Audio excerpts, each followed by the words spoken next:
Nibirius has found a way to summon every demon you've ever descended. What? Possession. In bodies that have no souls. Only the dead have no souls. What is the use of possessing a corpse? There is none. Unless you can animate that corpse. Nibirius has been planning this for centuries. Victor Frankenstein just mid it possible. This is a very physical role for you. I mean, as an actor who usually does dramas and comedies, can you tell us a bit about some of the challenges that presented, and while on set were you able to do a lot of the stunts yourself? Yeah, well, this is a very physical movie. It's an action movie, but we've given our hero, Adam, who's the creation of Frankenstein, the skill of the Filipino word of Cali stick fighting, so he's a stick fighter. And so I had to learn that, so I trained about 6 months doing that, and I worked out as well with my other trainers to get myself, ready to do it and take the punishment of filmmaking. I did all my stunts, except for maybe falling.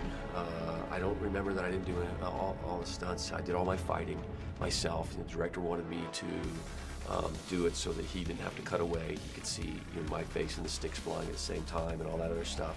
We trained really hard and choreographed everything and worked with the other stunties and actors and really tried to dial it in. And were there any close calls or injuries on set, or did that? Oh yeah, I mean, I was hit in the back of the neck, thought I broke my neck, hit, countless times, knuckles, arms, legs, I hit a lot of people. It's just inherent in the, in the process of the movie making. It hurts. You try not to do it, but if you're off by that much, it's so precise and they're coming at you so fast. That's why we took so much time in choreographing the dance. But it was worth it, I think. I think it, especially in IMAX 3D, it's gives the audience a great sensation.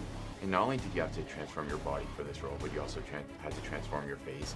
And of course, we've seen you do that before in The Dark Knight. And I was just curious, as an actor, do you mind working with that much makeup on, and do you think it affects your performance at all? Well, when you take a movie, you prepare yourself. You've read the script. You know that you're in makeup every single day. It's 3 hours of makeup.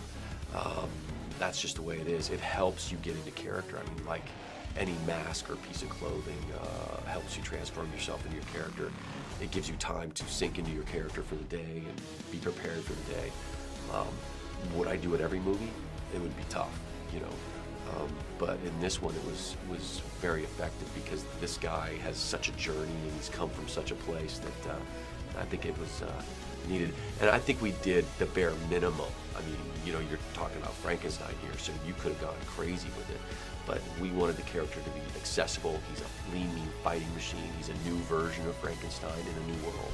Now, in a movie like I, Frankenstein, where there's so much CGI and so much of this world is not real, what do you have to do as an actor when working with so much green screen to kind of immerse yourself in this world and these characters? And did you find that more difficult since most of this stuff was just added in the build of your movie? You have to do your homework. You have to prepare. You have to talk with your director and say, what is here? I know we're not going to have that. What happens? What do the gargoyles look like? How do they transform? How do the demons descend? And you have to be specific. If you're general as an actor, the audience is going to have a general experience, and you don't want that. You want them to have a very specific. When they look into your eyes, you want them to see what you're feeling and what you see. So it's just a lot of time with the director and being specific and substituting things. If I see a green screen, I've got to really take the time to go, okay, what do I see? How do I react to that?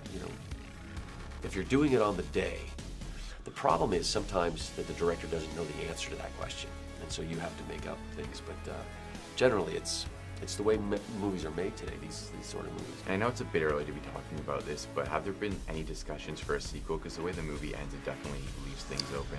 And if there haven't been any discussions, where do you want to see the character go, and where does the story go? Yeah, I think there's definitely been, the idea of it, if people respond to it, if the movie's successful, and I'd like to see Adam assimilate into society, and take more control of his actions, his decisions. Here you have the gargoyles and the demons, which is good, but I'd like to see him be more moving through and helping others on his own volition, rather than having to be made to.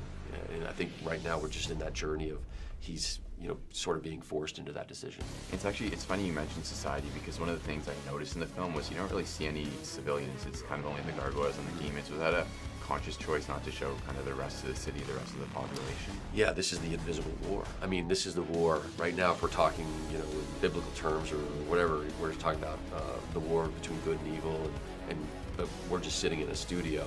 You know, we don't see the war. This is sort of that invisible war. So this is obviously not the first time we've seen Frankenstein on film, and it obviously won't be the last.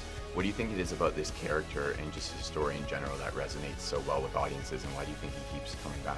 The idea of a man being unwanted and unloved, and because of the way he looks, you know, I think, you know, that's issues that everybody deals with. I think that it's still a very big issue in our world today, you know,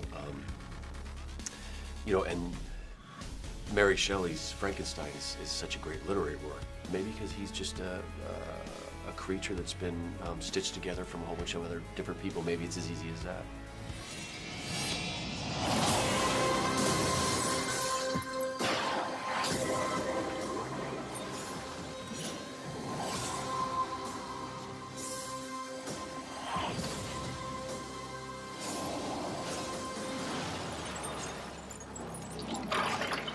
God will surely damn you.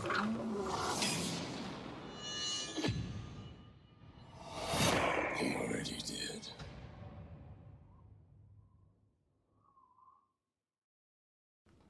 That was it? Just- That wasn't I even a said very one good more. answer. Okay, that's My it. last